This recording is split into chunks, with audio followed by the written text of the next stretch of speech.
Begitu dia selesai, terjadi keheningan yang canggung, tatapan dingin Kaisar Muda. Haolian membuat bulu kuduknya berdiri. Jika dia berada dalam kondisi puncaknya, dia akan memiliki cara untuk melindungi dirinya sendiri, bahkan jika niat tinju lawannya mencapai langit. Tapi sekarang, dia hampir lumpuh karena serangan telapak tangan Yenantian. Bahkan, Yang Mulia bela diri puncak pun dapat dengan mudah mengambil nyawanya. Setelah beberapa menit hening, selain Yu Yangzhou terus-menerus menyeka keringat dingin di dahinya dan bersumpah bahwa dia hanya penghalang dan tidak bermaksud menjebak, Yenantian tidak ada suara lain. Kaisar Muda. Haolian menatapnya beberapa saat, lalu tiba-tiba bertepuk tangan dan berkata, "Benar, ada baiknya untuk menyegelmu dan menjagamu di sisiku sebagai seorang pejuang. Kalau tidak, sayang sekali jika Kaisar Wu ditampar sampai mati." Apa? Segel? Kamu ingin menyegelku?" Yu Yangzhou sangat ketakutan sehingga dia mundur selangkah. Namun Kaisar Muda Haolian telah mengambil tindakan. 3 suara menusuk udara berturut-turut terdengar, dan rasa sakit yang membakar datang dari dadanya. Kemudian, peredaran yuan qi di tubuhnya tiba-tiba terputus. Perasaan kuat di dantiannya benar-benar lenyap, dan auranya tiba-tiba turun tajam. Tidak hanya itu, pemahaman tentang hukum langit dan bumi juga lenyap, dan basis budidayanya langsung jatuh dari alam kaisar bela diri kembali ke puncak, Yang Mulia bela diri. Ekspresi Yu Yangzhou berubah drastis. Dia merobek pakaiannya karena terkejut, hanya untuk melihat 3 titik hitam kecil di dadanya. Seperti berudu yang saling menggigit dari kepala hingga ekor, membentuk lingkaran dan perlahan-lahan menggali ke dalam dagingnya. Kita harus tahu bahwa Kaisar Wu begitu kuat sehingga setiap gerakan yang dia lakukan sejalan dengan dao surgawi. Bahkan keberadaan yang beberapa bintang lebih tinggi darinya tidak akan mampu menyegelnya. Tetapi Kaisar Muda Haolian baru saja maju ke Kaisar Wu, dan dia sudah disegel, menyebabkan basis budidayanya langsung jatuh ke alam nyata. Efek ini terlalu mengejutkan, dan dia tidak dapat bereaksi tepat waktu. "Hehehe, kamu harus jujur sekarang. Lakukan dengan baik di bawahku. Mungkin suatu hari ketika suasana hatiku sedang baik, aku akan membuka segelmu." Kaisar Muda Haolian mencibir dengan dingin tanpa henti dan berkata, "Jika kamu berubah pikiran dan ingin melarikan diri kembali ke menara harta karun segudang, tidak apa-apa juga." Dia tersenyum murah hati dan berkata, "Jika kamu ingin pergi, kamu hanya perlu memberitahuku dan aku akan mengirimmu pergi dengan senang hati." Pada saat yang sama, dia menyebarkan berita bahwa niat bela diri yang jauh tersegel, dan dia hanya memiliki budidaya seorang seniman bela diri terhormat. Sebagai Kaisar Wu, pasti banyak orang yang tidak menyukaimu, bukan? Sekarang budidaya mereka telah jatuh. Mereka pasti akan sangat ingin bertemu dengan Anda dan mengenang masa lalu. Wajah Yu Yangzhou menjadi semerah hati babi. Setiap keberadaan Kaisar Wu yang tidak menginjak tulang belulang, sejumlah besar pecundang di sepanjang jalan, pasti tidak kekurangan musuh. Hai Bai Fei, tertawa dingin. Anda harus puas bahwa Anda bisa bekerja untuk Kapten. Maka tidak perlu lagi memikirkan tentang menara harta karun segudang. Bagaimanapun, sebagai kamar dagang nomor 1 di dunia, memiliki Anda, Kaisar Wu, tidak terlalu menjadi masalah, dan memiliki Anda, Kaisar Wu, tidak terlalu menjadi masalah. Semua orang tertawa terbahak-bahak, hanya Yu Yangzhou yang memiliki ekspresi pahit di wajahnya. Potri Pot dan Qi Guang menolak untuk mengikuti kelompok itu kembali ke kota dan bersikeras menunggu Ye Fan. Ye Fan adalah satu-satunya pilar yang tersisa di Sacred Fire Hall. Jika sesuatu terjadi pada Ye Fan, itu sama saja dengan kehancuran total, Kaisar Muda. Haolian tidak tinggal lebih lama lagi dan membawa semua orang kembali ke kota. Jauh di langit, di dalam bima sakti dan bintang-bintang, segala macam energi mengerikan menggalir. Sebuah perahu emas kecil terus mendorong energi yang menggalir, perlahan bergerak maju dengan sangat tenang. Ye Fan duduk diam di tengah bahtera Nuh, membentuk segel dengan satu tangan. Matanya terpejam rapat, dan tubuhnya memancarkan cahaya lembut dan lemah. Dengan cara ini, dia dapat meminimalkan hilangnya energi, dan mendukung perjalanan melintasi langit berbintang.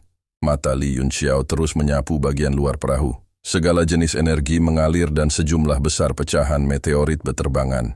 Dia bergumam pada dirinya sendiri dengan tidak percaya. Masing-masing hal ini cukup untuk membunuh kita berkali-kali. Bahtera Nuh ini memang bukan artefak tingkat dalam yang biasa. Sebenarnya tidak masalah jika berada di dalamnya.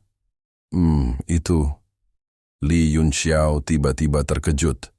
Patung perunggu besar yang rusak muncul di depan mereka, melayang di udara dan melayang ke arah mereka. Patung perunggu itu sudah pecah dan wajahnya tidak terlihat jelas. Tepi dan sudut tubuhnya telah rata dan hanya melayang di udara dalam lingkaran. Ye Fan juga membuka matanya, tampak sangat terkejut. Dia tidak menyangka hal seperti itu ada di langit berbintang. Dia berkata, patung perunggu ini pasti sudah sangat tua. Saya tidak tahu mengapa patung itu belum dihancurkan di langit berbintang ini, dan kita bahkan bisa melihat garis kasarnya. Li Yunxiao tidak menanggapi. Dia hanya menatap patung perunggu itu. Awalnya dia sangat ragu, tapi kemudian berubah menjadi sangat terkejut. Seluruh tubuhnya bergetar ketika dia menunjuk ke arah patung perunggu dan berkata dengan cemas, "Bisakah kita mengambil benda itu?" Ini adalah biji ilahi. Tingkat 9 yang langka dan berharga, emas kekaisaran Amaterasu. Suaranya bergetar dan kaget, dan dia menjadi sedikit bertele-tele saat berkata, "Sialan, siapa yang membuat begitu banyak emas kekaisaran Amaterasu menjadi patung? Sial siapa yang punya reputasi hebat." Ini adalah bagian seukuran kepalan tangan, dan dapat digunakan untuk menyempurnakan senjata mendalam tingkat 9. Itu adalah biji dewa yang sudah punah di benua ini. Kamu Fan terkejut. Meskipun dia tidak tahu apa itu Amaterasu Imperial Gold, dia tahu itu luar biasa dari apa yang dikatakan Li Yunxiao. Dia mengerutkan kening dan berkata, "Saya akan mencobanya. Lagi pula, sudah agak sulit bagi saya untuk mengemudikan perahu kecil ini." Li Yunxiao sangat bersemangat hingga dia tidak bisa mengendalikan diri. Dia berkata, "Kamu harus mencobanya. Jika kita membiarkan harta langka seperti ini pergi seperti ini, kita tidak akan bisa beristirahat dengan tenang." Sebagai seorang alkemis tingkat 9, dia memiliki keinginan besar terhadap material yang sulit didapat, namun material berharga yang menarik perhatiannya sangat sedikit. Ye Fan mengeksekusi mantra dengan kikuk dan memutar perahunya sedikit menuju ke arah patung. Namun, patung itu terhanyut oleh berbagai energi di Bima Sakti dan bergerak semakin jauh dengan lintasan yang sangat tidak teratur. "Kakak Yunxiao, aku khawatir itu tidak mungkin. Patung ini." Kamu Fan merasa tidak berdaya. Dia hanya bisa mengendalikan Bahtera Nuh secara sederhana, dan hubungan antara pikiran mereka tidak begitu kuat. Itu samar-samar terlihat, dan akan sedikit sulit baginya untuk menyeberang ke sisi lain. Saat dia membuka mulutnya terbuka lebar, dan dia tidak bisa menutupnya. Li Yunxiao berlari keluar dari perahu kecil tanpa mempedulikan nyawanya. Aura hitam dari Devilish Sky Armor menyebar dari tubuhnya, dan dia terbang menuju patung perunggu. Melihat aura iblis yang mengepul ditekan ke kondisi yang sangat lemah setelah beberapa napas, Li Yunxiao mengeluarkan dinasti Bell. Dengan gemetar, ruang terdistorsi muncul di sekitarnya, dan dia menarik napas dalam-dalam dari QI primordial. Dia menyusutkan tanah di udara dan berlari puluhan meter dari patung itu dalam beberapa saat. Pada saat itu, banyak kekuatan dahsyat menembus aura iblisnya dan mengenai armor itu sendiri, mengeluarkan suara dan percikan api yang memekakkan telinga. Mata Li Yunxiao berubah menjadi merah darah, dan seberkas energi mental menyebar ke ruang sekitarnya. Patung istana penerangan surga langsung digeser olehnya, dan dengan kilatan cahaya keemasan di antara alisnya, patung itu diserap ke dalam monumen ilahi semesta. Ye Fan yang menonton dari jauh sangat ketakutan. Pada saat itu, tubuh Li Yunxiao seolah-olah ditutupi petasan. Di bawah berbagai serangan kekerasan, terdengar suara berderak dan percikan api serta busur listrik di mana-mana. Jika bukan karena Devilish Sky Armor, dia pasti sudah mati sejak lama. Setelah Li Yunxiao berhasil mendapatkan patung itu, dia sangat gembira. Bahkan di lingkungan berbahaya seperti itu, dia tidak lupa tertawa sepuasnya.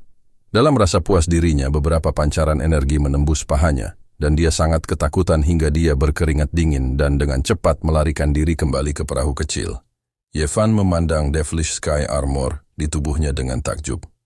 Aura iblis hitam telah menghilang, dan ada banyak goresan pada armor itu sendiri. Ada juga banyak tempat yang runtuh.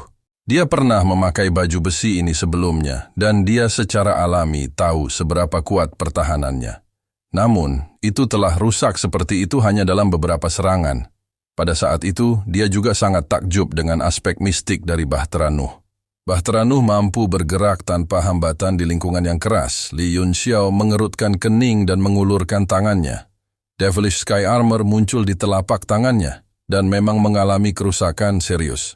Tiba-tiba, dia mengerutkan kening, dan dengan lembut mengulurkan tangannya untuk menyentuh armor itu.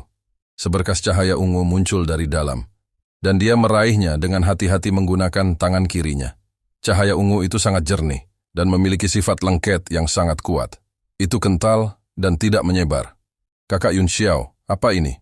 Yevan juga tercengang, dan dia merasa itu sangat indah. Li Yunxiao tersenyum ringan dan berkata, "Saya tidak menyangka akan melihat aurora ungu di sini. Pantas saja Mo Tiankai tidak dapat menahannya. Pernahkah Anda mendengar tentang cahaya warna sejati?"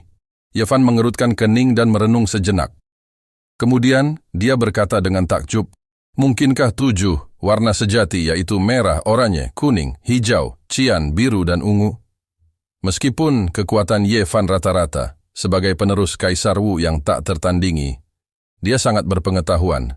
Li Yunxiao memuji, "Itu benar. Itu adalah aurora ungu dari 7 warna cahaya sejati.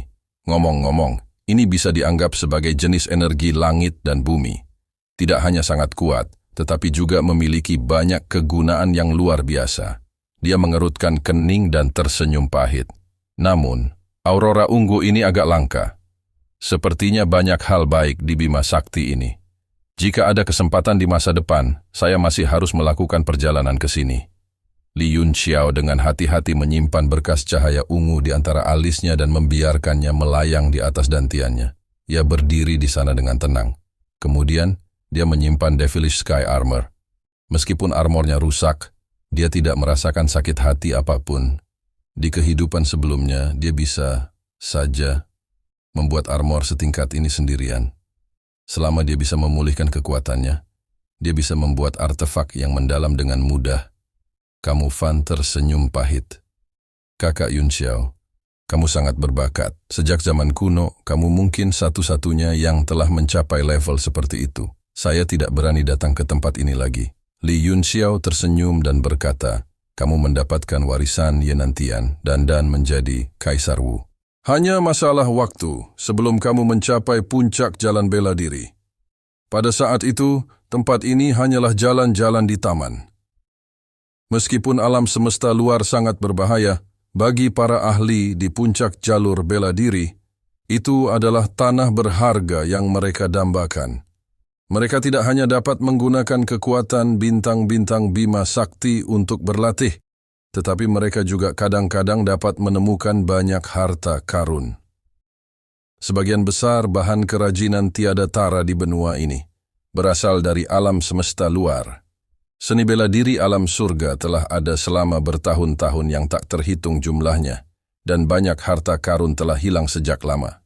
Setelah Li Yunxiao menyimpan baju besi dan aurora ungu, dia dengan hati-hati mengeluarkan patung raksasa dari monumen ilahi. Patung itu sedikit lebih pendek dari Li Yunxiao dan memiliki sosok yang ramping, tak disangka. Itu adalah patung seorang wanita. Meskipun patung itu telah berubah tanpa dapat dikenali lagi, kecantikannya yang tiada tara masih dapat dilihat dari sosoknya. Terima kasih telah menonton. Jangan lupa like, share, dan subscribe guys.